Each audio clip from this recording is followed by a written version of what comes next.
Hello and welcome, everyone. My name is Caroline McGraw with The Clearing, and today we are thrilled to be here with Dr. Lance Dodes, a training and supervising analyst emeritus with the Boston Psychoanalytic Society and Institute. And yes, that is a mouthful.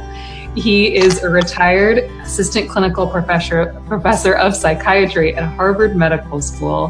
He has served in various leadership roles in addiction treatment. He's the author of several books. Today, we're talking specifically about his book, The Sober Truth, Debunking the Bad Science Behind 12-Step Programs in the Rehab Industry. So, welcome, Dr. Dodes. Thank you. Well, let's start with the surprising statistic that you share in The Sober Truth, which is that AA, the quintessential 12-step program, has only about 5 to 10% success rate. And obviously, that's a big problem considering that about 3/4 of the residential addiction treatment centers in the US are 12-step based. So I guess my first question is, how did we get here? Well, when AA started in the 1930s, when Bill Wilson wrote Alcoholics Anonymous, it was actually widely panned by the American Medical Association and everybody else. But what happened over the years was there was a remarkable shift between roughly 1935 and 1945. Bill Wilson encouraged people to join his program, and most importantly, he encouraged those people to talk about their successes. When people didn't do well, they disappeared, which is still true today. We don't hear about those people. But eventually he got the ear of one of the major writers in the country, a columnist, Jack Anderson, who wrote for the Saturday Evening Post. And he wrote what became a famous article extolling the virtues of AA and saying, it's marvelous, it's a miracle. And he justified that by talking about several people, individual cases, where people had transformed their lives. Almost overnight, everybody bought into this. And you have to understand, first of all, there was never any scientific evidence for it then or now, which I'll come to, which is what we wrote the book about. But people were desperate because the fact is there was no treatment for alcoholism. Or people tried to do things which didn't help. So people were desperate to find something, and they latched onto it the way people do with a lot of ideas which turn out to be not actually useful, but they're exciting. So by the mid-1940s, the AMA had reversed its position, and it became the standard in this country to believe that AA was the treatment or the best treatment for alcoholism without any evidence. And that's been true ever since. Wow, that's amazing. And as an alternative to 12 steps, we're a dual diagnosis addiction treatment center, we get a good bit of pushback from those people for whom the 12 steps really has worked. And to that, we usually say, great, that's wonderful. We're happy it worked for you. But as you said, there's a large amount of people for whom that's not the case. So I guess maybe first we should talk about the science and dive into more what your book talks about. So I guess sharing what has the research shown as opposed to like stepping away from the personal testimony standpoint and talking more about the research. Yeah, well, there have been studies. AA does some of its own studies, which are mostly secret, although one of them was published in the 1990s, in which they confirmed what other studies have shown, which is that a very tiny percentage of people actually join, stay in the program, and get sober. In 2006, the Cochrane Collaboration, which is a worldwide group of scientists whose task it is to vet science. They're extremely highly regarded. They don't have any particular one field, but they select fields to look into. And they did this with research on AA and addiction in 2006, and they reviewed the last 50 years of studies. What they do, which is other people don't, is they look for studies that are well done. That's what I say, they vet science. And they found a handful of studies that they felt were actually meaningful. That is, they met the criteria for being a good study. And their result was astonishing. They said that we can't find any evidence of any effect of AA on the basis of the studies that are worth looking at. Wow. It's a remarkable finding. They also found the same lack of evidence for TSF, which stands for 12-step facilitation. Mm-hmm. That's the so-called treatment or therapy that almost all the rehabs use, and many outside clinics and therapists use, TSF. TSF is not really a therapy at all. It is, as its name implies, a way to get into the 12 steps. It sort of kind of pushes you in, or, it's an introduction to the 12 steps. Mm-hmm. But it has the same absence of success as AA. Mm-hmm. Now, when we studied it in the Sober Truth, I say we, it's not the royal we, I have someone who wrote the book with me. But when we studied it, we looked at all those studies, and we also tried to update it with newer studies. And what we found was that if you accumulate all the data, the success rate is between 5 and 8%, something like that. Mm-hmm. We were very unhappy to find that the studies that purported to show effectiveness mm-hmm. were so severely damaged, they're so severely, so poorly done, that mm-hmm. you had to reinterpret their findings. Just to give you a single example, mm-hmm. One of the reasons AA has done so well is because of a sampling bias. That is, we hear from the people who do well, we don't hear from the people who don't do well. So it contributes to the public perception that everybody's doing well when actually practically nobody is. Mm. Well, the same problem occurred with the scientific studies. There were enormous numbers of dropouts from these studies. These are longitudinal studies. Mm-hmm. There was an enormous percentage of dropouts. And the dropouts, even the authors acknowledged, the people who dropped out were the people who weren't doing well. Right, kind of right. But they disappeared from the study. They didn't participate in the final numbers. So in one of the most studied results, which went over the longest time, they concluded that AA was effective on the basis of about 14 or 15% of all the people who had been in the study. That's all who was left. Mm. Basically what they said was, if you eliminate everybody who's not doing well and you look at the people who've done well, it works. Right. So it's illogical. So that was basically what we found. I just want to say one other thing to piggyback on what you said. Sure. So many people talk about, so many people who do well talk about it, but the problem, everyone who hears about this, you said you get pushback. The pushback is almost always, well, it helped me, or it helped my brother, or it helps people. Why do you complain? Mm. And there's an answer to that question. The answer is, it's, as you said, it's great for the people who do well.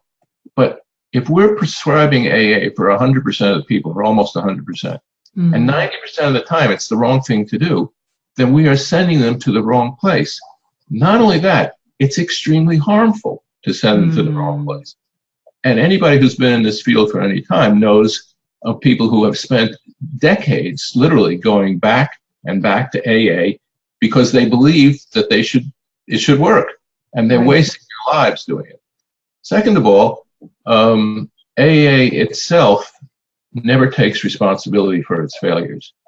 In medicine or psychology, if the treatment doesn't work, you change the treatment.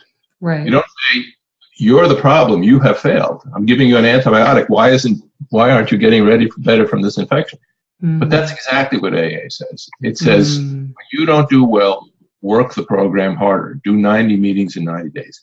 They never refer out. I've never heard of a single case, nor is it in their philosophy, to say, AA is not for you, go do something better. They don't say that, which every professional does say. So the harm it has caused is enormous and never been measured because, except anecdotally, if you look on the internet, you will find an enormous number of people talking about their horrible experiences and how their lives have been spoiled by AA and how they feel more ashamed of themselves because their fault. They're not working the program hard enough. Anyway.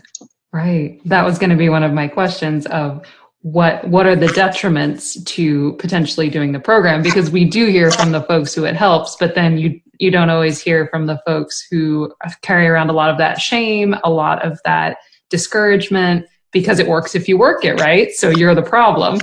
And it's funny that our sample size is completely the people for whom it has not worked. So we're kind of skewed to the other side of, we hear all the stories of, I've been trying and it's just not working. I've gone to multiple programs. So we hear, that's the side that we hear. But I loved, you have this wonderful description of the nature of addiction on your website. And I just wanted to share it with folks. I thought it was so illuminating. So addictive acts serve as a way to restore a sense of power when a person feels helpless. The drinking, gambling, cleaning, eating expresses the great anger people feel at being made powerless.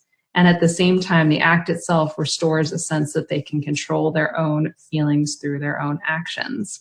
And I just thought that was fascinating, because if addiction is about helplessness, then treatment and recovery should be about power and, you know, overcoming that helplessness. And what you're describing is, a lot of times the detriment with AA is that it digs people deeper into that helplessness and that hopelessness, as opposed to empowering them.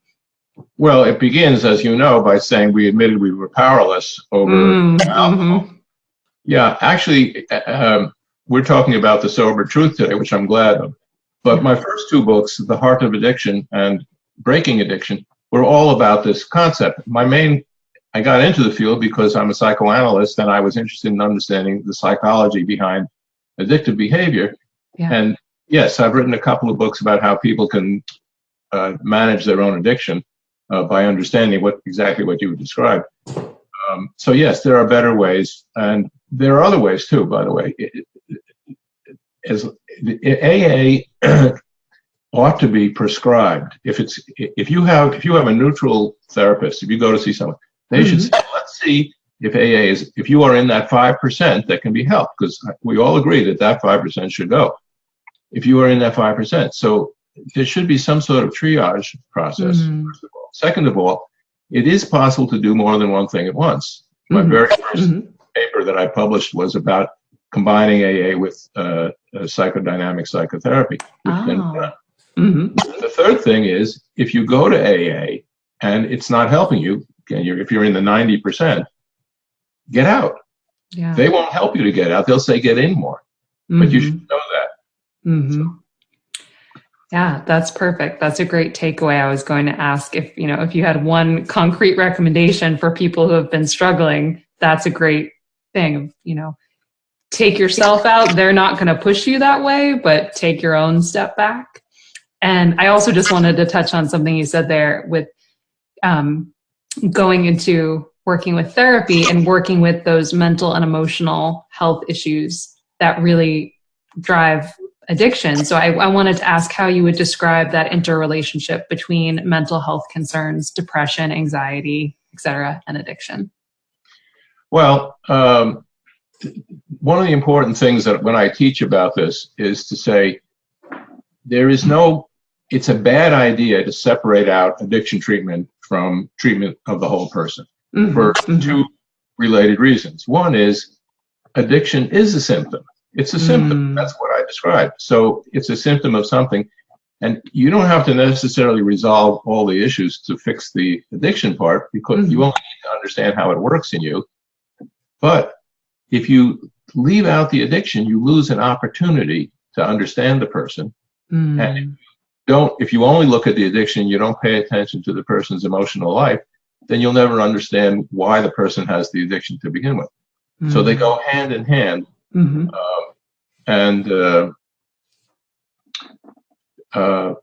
When people feel, one of the things I also always point out is that addictive urges are not random. So when people feel the urge, they often don't know why, but there is a reason. And it's always the same reason for them. It's something about that makes them feel overwhelmingly powerless or helpless. And it's different for different people. So they have to learn themselves. Yes. But if you start looking, when people have the urge, if you start looking backwards and you say, what just happened? Which I encourage, and it's the Breaking Addiction, my second book, talks all about this. So you look backwards and you can eventually figure out that there's something the same about all these incidences. They look different on the surface. But once you discover that, you will also have discovered the main thing that's bothering you in general in your life. It has to be for only one person. It's just a symptom.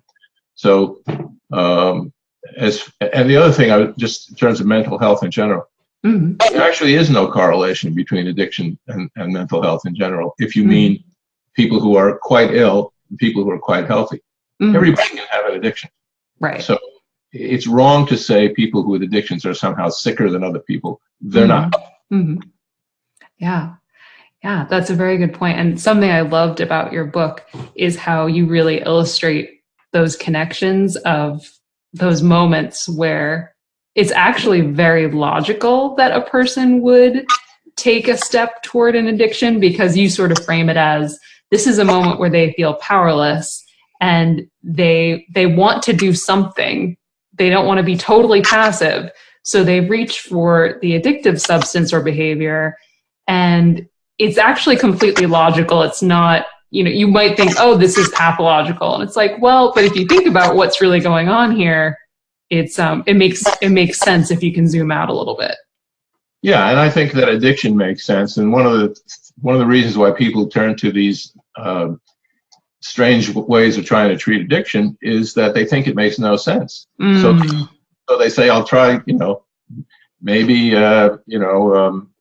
taking a moral inventory of myself will help. But it has nothing to do with addiction. Yeah. Oh, that is powerful. Well, I want to honor your time. I know you have another patient to see after this, so I just wanted to ask if there's anything you would like to say in closing, any final words of encouragement for folks who are dealing with addiction who are listening. Well, I think that's it. What I'd like to do is simply encourage them. I would say that it is not an overwhelming problem that you can't deal with. You are not powerless over it. You just have to learn how it works in you. And really anyone can do that. If you're in AA and doing well, great, continue. Yes. If you're in AA and not doing well, then I'd get out as quickly as possible, because they are not going to help you to get out. And either find a good therapist, or, you can think about the kind of things that I wrote about in my books and what we've talked about today. There are better ways out, and it's not hopeless at all. Excellent. Thank you so much. We'll be sure to put a link to all of your books in the blog post with this video, and we're just honored that you took the time to talk today.